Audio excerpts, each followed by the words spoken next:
Magandang araw sa inyong lahat mga ka-LM. Ngayong araw ay nandirito po tayo sa Plaza ng San Fabian dahil meron po tayong espesyal na gagawin ngayong araw. Dahil nga po, meron na namang event ang ating kaibigang si Guanzon.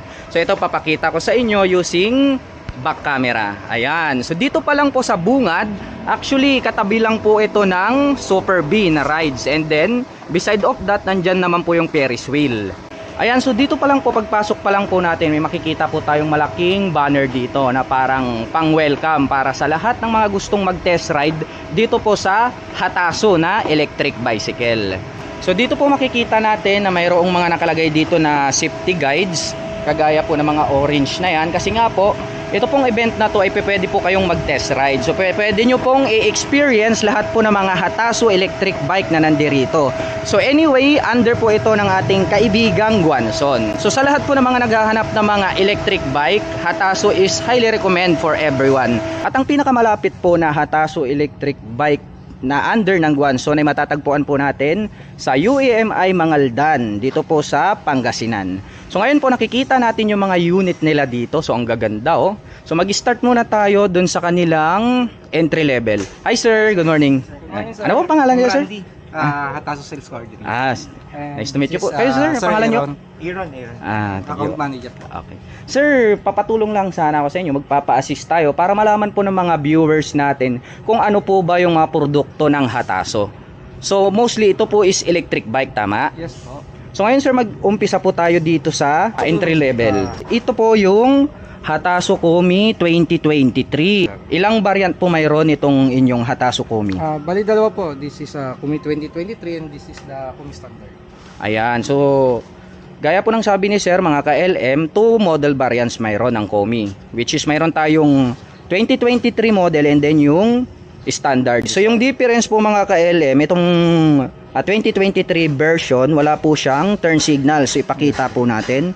Ayan, so mayroon po siyang turn signals dito na makikita. So very visible po siya pagdating ng gabi. And then for safety purposes na lang din kapag ikaw po ay magte-turn sa kanan at kaliwa. Yes po. At the same time, ito po gumagamit ng mechanical key.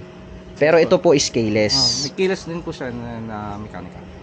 Mayroon din. So dual option pala siya, yes, no? po, So yun ang kagandahan kasi pag nasira yung keyless natin, meron tayong backup na mechanical key, yes, tama? Po. And then ano po ang features na mayroon itong keyless natin? Meron na po siyang anti-theft alarm, tapos ayun nga po, pwede mo siyang i-on using the remote. Yon. So para dun sa mga hindi pa nakakaalam mga ka-LM, ang anti-theft alarm ay isa po itong hudyat o babala na kung sakali po may gumalaw o may balak kumuha sa inyong electric bike na Hatasu, automatic po yan ay mag-a-alarm. Yes.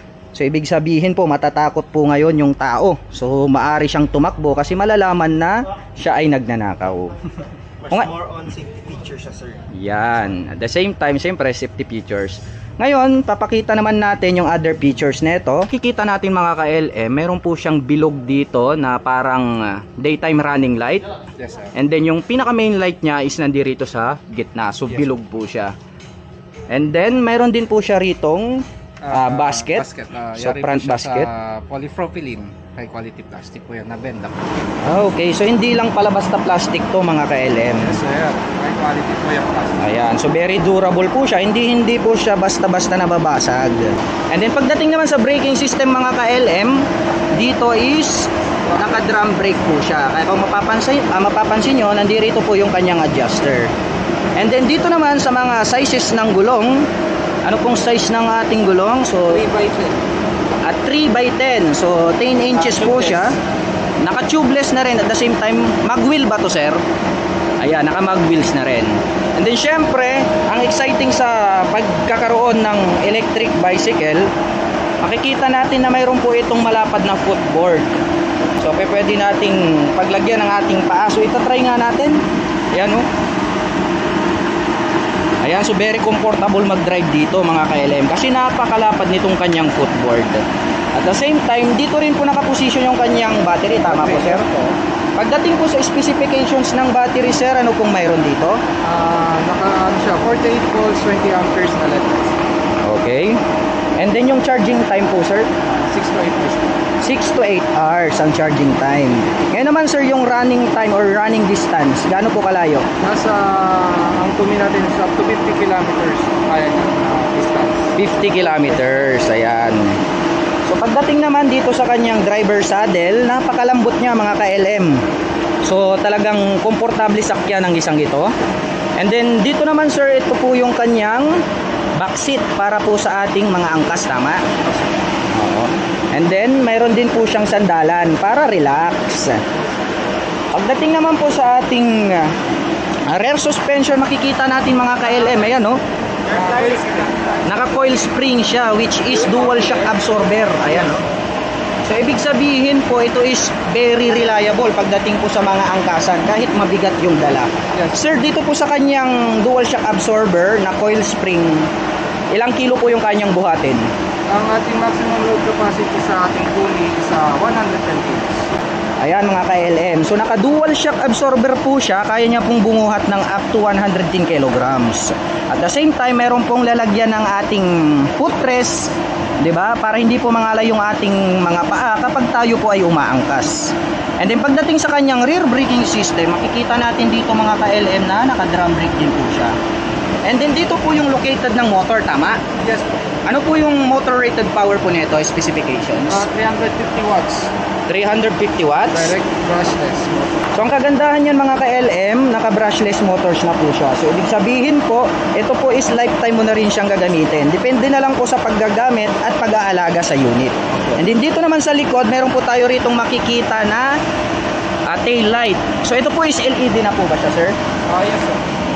Tail light siya, at the same time, nandito rin yung kanyang signal light. Okay. Light. So ito pala mga ka-LM, itong kanyang tail light, nahahati pala to sa tatlo. Pero hindi natin masyadong makita, hindi siya masyadong visible. Pero pagdating po ng gabi, makikita po natin yung difference. Sige po. And din dito po sa kanyang rear fender, meron din po siyang added reflectors para po maging visible sa gabi. So ito mga ka-LM, malinaw nakalagay rito, ang ating Komi 2023 is worth 21,000 pesos. Ang down payment po is 11,340. At kung balak mo naman kumuha ng hulugan, in 3 months, 3,850. In 6 months, 2,048. In 9 months, 1,435. In 12 months, 1,111. Tapos may rebate po yan na 200. Ayan. So napakaganda ng offer. Yung 12 months nila actually very affordable. 1,111 pesos lang po siya. So para ka lang nag-installment ng cellphone. Dito naman sa kabila, ito pong ating Komi Standard is worth 25,000 pesos. Ang down payment po nila is 13,500. And then pagdating naman po sa kanyang monthly installment in 3 months, 4,583. In 6 months, 2,438. In 9 months, 1,708. In 12 months, 1,323. Ayan. At may rebate pa din yan na 200. Kayo na po yung bahala mga ka-LM kung ilang months nyo sa gustong kunin. Depende sa inyong budget, syempre.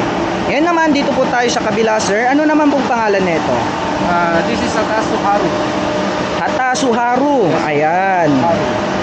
So ito pong kanilang Hatasu Haru is 3-wheel vehicle po siya. Unlike po dito sa nauna is meron po silang 2 wheels.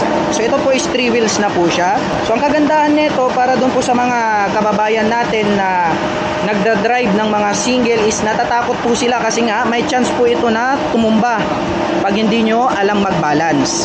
Ngayon po, para matanggal na po yung takot nyo or yung kaba sa dibdib, meron po tayong 3-way vehicle dito. At hindi na po kayo mangangamba kasi hindi na po ito tutumba.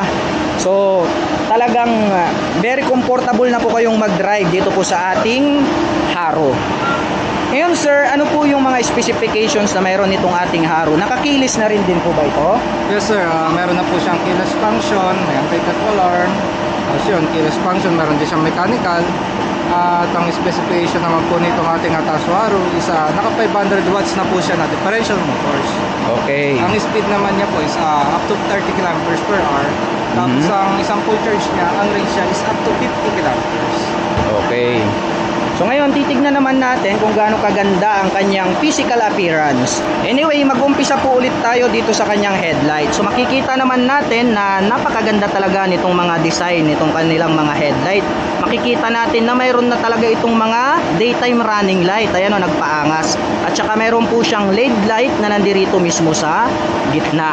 So makikita po natin dito ang kanyang LED na turn signals. So very visible po yan. Kaya kung mapapansin nyo is medyo naka-emboss siya at mahaba. And then dito po sa gitna, makikita po natin dito nakalagay po yung kanilang brand name na Hatasu electric bike. At ang kagandahan niyan, lahat po ng mga electric vehicle po nila rito or electric bikes is mayroon na po siyang front basket. So napakalaking bagay nito mga ka-LM, lalong-lalo na kapag ikaw ay mamamalengke. And then ganun pa rin, very durable na plastic yung ginamit nila dito. Hindi po siya basta-basta nagpipade, hindi siya basta-basta nababasag. At the same time dito sa harap, nakalagay pa rin po rito yung kanilang Hatasu brand name in white color at may lining na red and black background. At dito po sa kanya pong front fender is color red. So ayan, naka-glossy type po siya, napakaganda. And then pagdating sa suspension, ito po ay naka-traditional telescopic fork. May additional po dito na reflectors, added visibility sa gabi, at may nakalagay po rito na Hatasu in chrome color. At pagdating naman po sa mga sukat ng gulong, dito po makikita po natin na ito po ay 3x10. At pagdating naman po sa kanyang braking system dito sa harap, ito po ay naka-drum brake. So dumako naman po tayo dito sa kanyang dashboard. Ganito po kalapad yung kanyang digital meter panel. At ito po ay meron na po siyang battery percentage monitoring. Diba? At the same time, nakakilis din po. Tama, sir? May anti-theft alarm din. So, ibig sabihin, pag may gumalaw na ibang tao sa inyong motorcycle, ay mag-a-alarm ito. And then, mayroon din po siya ritong napakalapad na footboard, mga ka-LM. So, yung kanina, malapad na, sakto lang pang isahan, ito po, mas malapad pa po siya. So, mapapansin natin, ito po yung kanyang mainboard, tas nagkaroon po siya ng extended footboard po rito. Ayan, o. So, susubukan nating sakyan. Yun, o. Bis na nakaganyan ka mga ka-LM, meron ka pang extended footboard dito. Kaya, very flexible yung galawan ng ating paa. At the same time, nare-reduce nito yung pangangalay. And then dito naman sa right side, makikita po natin dito yung kanyang foot brake. Ayan. At ngayon naman mga ka-LM, dito po sa kanyang left side lever, makikita po natin dito yung control po ng ating headlight, which is high beam and low beam. Mayroon din po tayo ditong turn signals, which is left and right. At nandito din po yung ating horn. At dito naman po sa kabila, meron po tayong two types of driving mode, which is meron po tayong driving forward at saka driving reverse. So pwede pong umatras, pwede pong ubabante. Yun po ang kagandahan dito sa mga electric bikes nitong si Hatasu. And then pagdating naman po rito sa kanyang upuan, napakalapad at napakalambot. So ito po, kaya napakalapad po nitong kanyang napakalambot na upuan mga ka-LM, kasi ideal po to para sa 2 person. So ibig sabihin, pwede po kayong mag-back ride dito. Halimbawa, kasama nyo anak nyo or girlfriend nyo, asawa nyo, depende na lang po sa inyo kung sino yung gusto nyo iangkas. Kaya kung mapapansin nyo mga ka-LM, mayroon po siya ritong sandalan para safe po yung aangkas. And then dito mga ka-LM, gaya ng sabi ko sa inyo, 3 wheels tong isang ito. Kaya kung mapapansin nyo, dalawa po yung kanyang gulong dito sa likuran. Ngayon, sisilipin natin, mayroon na pala siyang turn signals, tama sir? Yes, sir. So ito po yung kanyang turn signals, parang Canon, no? Napakalaki. So dalawa po yan mga ka-LM. And then ito po yung kanyang rear fender, very durable, oh. Ang ganda nung pagkaka-welding or pagkaka-stick nitong kanyang brace. At the same time, dito po yung kanyang added reflectors, so very visible sa gabi, at meron pong susi rito. Ibig sabihin baka merong compartment to sir. Yes sir, ito po yung compartment dito sa upuan niya. Okay.